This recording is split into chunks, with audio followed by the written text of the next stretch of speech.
ये फरमाइएगा कि जो इस वक्त सूरत हाल है, आप क्या समझते हैं कि जिस तरह से ये हुकूमत ये आईनी तरमीम ला रही है, अब तो काफ़ी हद तक सुना इत्तफाक राय भी हो गया है, तो पीटीआई क्या समझती है, इससे वाकई मुल्क में कोई बेहतरी आएगी?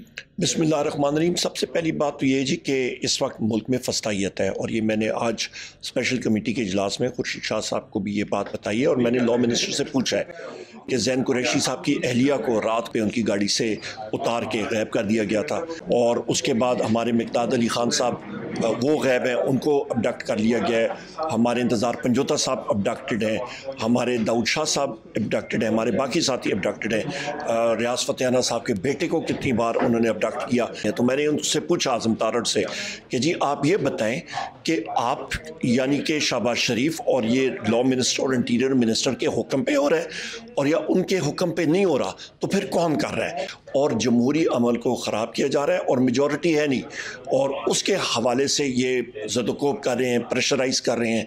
तो जब ये चीज़ होती है तो इसका मतलब है कि इनके नंबर्स पूरे नहीं हैं। ये थर्ड मतलब बिल्कुल सेकंड डिग्री और थर्ड डिग्री कोर्सिव मेजर्स जो हैं वो इस्तेमाल करें, जिसको कोई जमहूरी माशरा वो उसको कंडोन या उसको कोई अच्छा नहीं कह सकता। हम लोग रिजेक्ट करते हैं, इनके पास कोई इत्तेफाक राय नहीं है इस वक्त। तो मौलाना फजलुर रहमान साहब के इस किरदार को आप किस तरह से देखते हैं कि जो वो किरदार अदा कर रहे हैं, क्या पीटीआई मौलाना फजलुर रहमान की सियासत से मुत्तफिक है?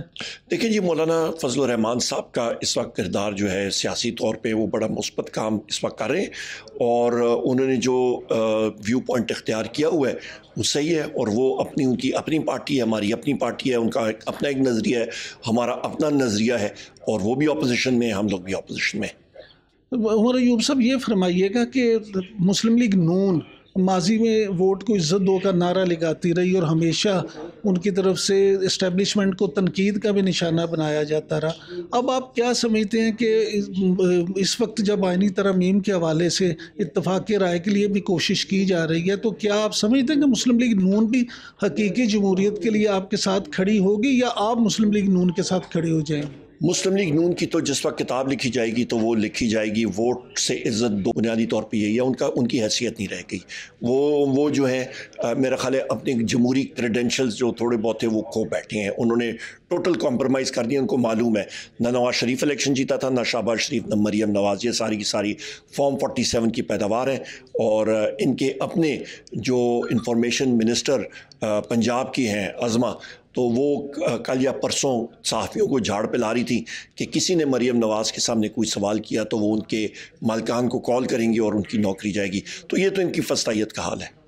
उमर अयूब साहब, ये फरमाइएगा कि आपके नज़दीक पीटीआई के जो कुछ लोगों के बारे में कहा जा रहा है कि जी वो जब वोटिंग होगी तो इस तरमीम के हक़ में वोट देंगे, तो आप क्या समझते हैं कि वो सिर्फ़ इतनी हथकंडों की बिना पे वोट देंगे, या कुछ लोग वैसे भी उनके साथ मिल गए?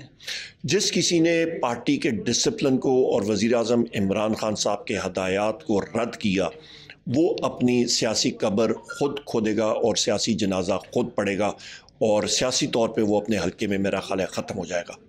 बानी चेयरमैन की सेहत को लेके उनका मेडिकल चेकअप भी हुआ, और अब तो रिपोर्ट्स भी सामने आ गई हैं। आप क्या समझते हैं कि जो आपके खदशात हैं वो दूर हो गए हैं, या मुलाकात जब तक नहीं होती उस वक्त तक आपके खदशात बाकी रहेंगे? जब तक हमारे अपने डॉक्टर्स जो हैं वज़ीर-ए-आज़म इमरान खान साहब से नहीं मिलते हैं और उनकी रिपोर्ट्स नहीं चेक करते, तब तक हम लोग उसको एक्सेप्ट नहीं करेंगे। उमर अयूब साहब, ये फरमाइएगा कि अगर आईनी तरमीम ये पास हो जाती हैं, आप भी उस पर इत्तफाक राय कर लेते हैं और आईनी बेंच बन जाता है आईनी अदालत की बजाय, तो इससे क्या आप समझते हैं कि मुल्क की सूरत हाल सियासी और कानूनी कुछ बेहतर होगी? नहीं, हम लोग तो अपनी डायरेक्शंस हैं वो वज़ीर-ए-आज़म इमरान खान साहब से लेंगे। उनसे मुलाकात का सिलसिला मेरा ख़्याल है 18 अक्टूबर तक कतकन लगी हुई है। उसके बाद जब होगा वो हम लोग लेंगे। उससे पहले तो इनके पास नंबर्स ही नहीं है, कहाँ से पूरा करते हैं। आएँ बाएँ शाएँ कर रहे हैं, किसी के पास कोई मसवदा नहीं है। नहीं, अपोजिशन वाले तो कहते हैं कि हमने मसवदा दे दिया और उस पर इत्तफाक भी है, सिवाय पीटीआई के बाकी सब जमातें मुत्तफिक हैं। पीटीआई से या मतलब या इनके पास स्ट्रेंथ है तो फिर लेकर के पास करें ना। तो फिर हमसे क्या पूछने की ज़रूरत है? करें सारे, मतलब इनके पास इतनी हुकूमत के पास स्ट्रेंथ है तो करें, फिर हमारे पीछे क्यों लगे हुए हैं? हमारे लोगों को 1 अरब रुपए मिनिस्टरशिप दे रहे हैं, किसी भी मुल्क में किसी भी करेंसी में वो ऑफरें कर रहे हैं, लोगों के ख़ानदानों को ज़दोकोप कर रहे हैं, लोगों को मार रहे हैं, 3rd डिग्री टैक्टिक्स इस्तेमाल कर रहे हैं, तो फिर ये क्यों कर रहे हैं? या इनके पास नंबर है तो? नहीं, लेकिन ये फरमाइएगा कि जो आप अभी इल्ज़ाम लगा रहे हैं 1 अरब रुपए और दुनिया की किसी भी करेंसी में, तो क्या आप ये कहना चाहते हैं कि हुकूमत खुद मनी लॉन्ड्रिंग में मुलव्वस है?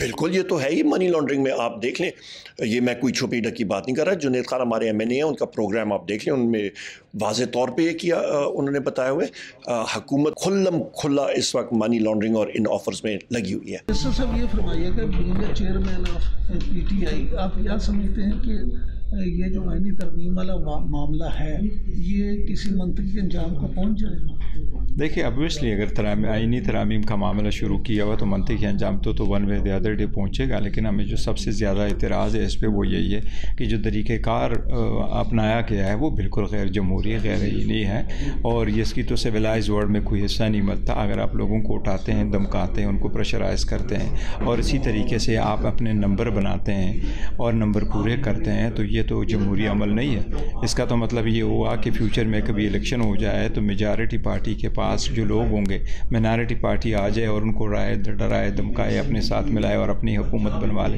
ये तो तरीका नहीं है। आईन एक ऐसी डॉक्यूमेंट है जो पूरी दुनिया को, मुल्कों को इकट्ठा रखती है, लोगों को। तो अगर ऐसा है तो आप रख ले, डॉक्यूमेंट बना दे, कैमरा प्रोसीडिंग की भी ज़रूरत नहीं है। आप खुल के रख के डॉक्यूमेंट्स ये हम करना चाहते हैं, एंड फॉर दीज रीज़न ये मुल्क के लिए बेहतर है, कौम के लिए बेहतर है, ये पार्लियामान के लिए बेहतर है। फिर सारे लोग एग्री कर जाएंगे, जिसने वोट देना है वो वोट देगा, जो नहीं देगा उनका वो अपोज का हो जाएगा। बैरिस्टर साहब, आप खुद माशाल्लाह एक माहिर कानून है और ख़ासतौर पर कॉन्स्टिट्यूशनल मैटर्स को बड़े अच्छे से समझते हैं, तो आपके ख्याल में ऐसी क्या तजावीज़ हैं जो आपने हुकूमत को दी हों या आपके जहन में हों कि ये अगर शामिल हो जाएँ तो आप उसके साथ मुत्तफिक हो सकते हैं? नहीं, देखो, फ़िलहाल हम हुकूमत के ही दस्तावेज़ को देख रहे हैं। हमने अपनी तरफ से कोई मुजवज़ और कोई मुसवदा नहीं दिया है, नहीं हम इस वक्त देना चाह रहे हैं। हमने उनको कहा जब आपका मुसवदा फ़ाइनल आ जाएगा हमारे पास, उसको हम डिस्कस करेंगे अपने अलायंस के साथ, मौलाना साहब के साथ। उसके बाद खान साहब के साथ हमारी मुलाकात होगी, खान साहब से डिस्कशन होगी, खान साहब के हिदायत के मुताबिक फिर आकर के अपना ब्रीफ हुकूमत को देंगे। अदरवाइज़ हमारे पास तैयारी मुकम्मल है। वैसे आप क्या समझते हैं कि आईनी बेंच जो है उससे सूरत हाल बेहतर होगी? क्या वाकई ही आईनी बेंच की ज़रूरत है या सिर्फ हुकूमत? देखो, हम ये समझते हैं कि किसी आईनी बेंच की भी ज़रूरत नहीं। सुप्रीम कोर्ट ऐसे ही काम करती है, FX कोर्ट हमेशा ऐसे ही होते हैं। वहाँ सुप्रीम कोर्ट में ये तरीक़ाकार नहीं है। हाई कोर्ट में ये तरीक़ाकार ज़रूर है कि कॉर्पोरेट सेक्टर के लिए 2 जज मुख्तस किए जाते हैं और वो फैसले करते हैं। लेकिन सुप्रीम कोर्ट चूँकि FX कोर्ट है, वो हर किस्म के मामलात को देखते हैं। तो जजेस, चीफ जस्टिस के पास इख्तियार है कि जिन जजेस पे की एक्सपर्टीज़ हो और जो मैटर जिस एक्सपर्टीज़ का मुतकाज़ी हो उसके मुताबिक बेंच बनता है। लेकिन अगर हुकूमत समझती है, और मौलाना साहब की सजेशंस ये थी कि कॉन्स्टिट्यूशनल बेंच बने ताकि जो आईनी मामलात है वो बेंच दे के, वो फिर भी सुप्रीम कोर्ट की जजेस है, वो मच बेटर एक ऑप्शन है as compare to constitutional court, क्योंकि इंडिया में भी ऐसा ही बेंच मौजूद है। बजाय इसके कि आप कोर्ट बना लें और कोर्ट एक पैरेलल सिस्टम कोर्ट के चले और लोगों को ये भी ना पता हो कि जी फिर ज़्यादा पावरफुल कौन सा वाला कोर्ट है, सुप्रीम कोर्ट है या कॉन्स्टिट्यूशनल कोर्ट है। तो बेंच इन एनी केस बेहतर ऑप्शन है। तो क्या आप ये समझते हैं कि जस्टिस मंसूर अली शाह साहब जो हैं वो आइंदा 25 तारीख को चीफ जस्टिस ऑफ पाकिस्तान का हलफ उठा लें? देखिए, हुकूमत पता नहीं अभी तक क्यों नहीं कर रही। लास्ट टाइम तो इवन 87 डेज़ पहले काजी फैसल साहब का नोटिफिकेशन हो चुका था और बाकी भी जजेस का नोटिफिकेशन आलमोस्ट महीना पहले हुआ करता था।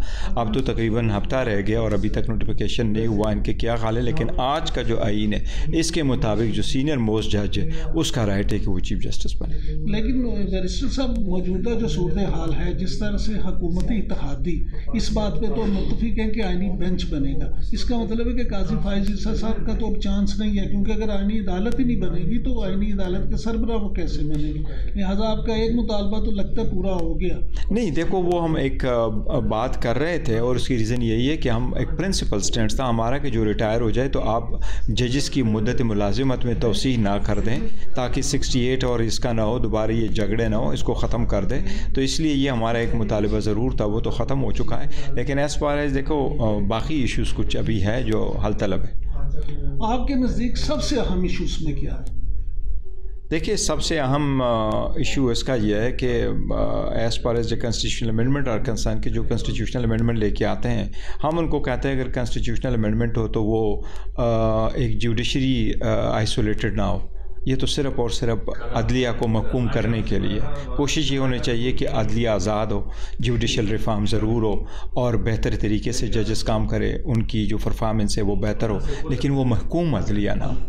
बैरिस्टर साहब, ये फरमाइएगा कि कुछ लोगों का ये ख्याल है कि जस्टिस मंसूर अली शाह साहब जो हैं वो पीटीआई इसलिए भी चाहती है कि वही चीफ जस्टिस बने कि वो अगर चीफ जस्टिस का मनसब संभालेंगे तो आते ही इलेक्शन को नॉन वैलिड करार दे। नहीं, देखो, पाकिस्तान तहरीक इंसाफ का किसी भी जज से किसी भी सूरत में किसी भी वक्त में कभी ने ये मुतालिबा रहा है, न उम्मीद रखी है, न कभी हम इस बात पे बिलीव करते हैं। हमारा सिर्फ एक स्टैंड था कि वो सीनियर मोस्ट है, लिहाजा उसका राइट है, और जो रिटायर हो जाए 65 पे तो उम्रों में तजावज़ नहीं होना चाहिए। यही हमारा एक सिंपल मुतालिबा था। आपके जो लोग आपको छोड़ के जा रहे हैं ज़बरदस्ती या अपनी मर्ज़ी से, उनके हवाले से पीटीआई की क्या पॉलिसी होगी? देखिए, जो हमारे लोग हैं वो हमारे साथ है और बड़े डटे हुए हैं और सख्त वक्त में खान साहब के साथ रहे हैं। हाँ, बहुत ज़्यादतियाँ हो रही है। रात को जो जिस तरीके से ज़ैन कुरैशी साहब की वाइफ को उठाया गया है, हमारे बाकी साथी उनको उठाया गया, उनके घरों को मसमार कर रहे हैं, उनको नोटिस जा रहे हैं, उनके प्लाजे गिराए जा रहे हैं, उनको डराया धमकाया जा रहा है, उनके बच्चों को डराया धमकाया जा रहा है, और उसके साथ जो है प्रेशर भी दिया जाता है, और जो लोगों को नहीं है उनको लालच भी दी जाती है, ऑफरें भी की जाती है। तो ये सारी चीज़ें गैर जमहूरी है, ये ख़त्म होने चाहिए।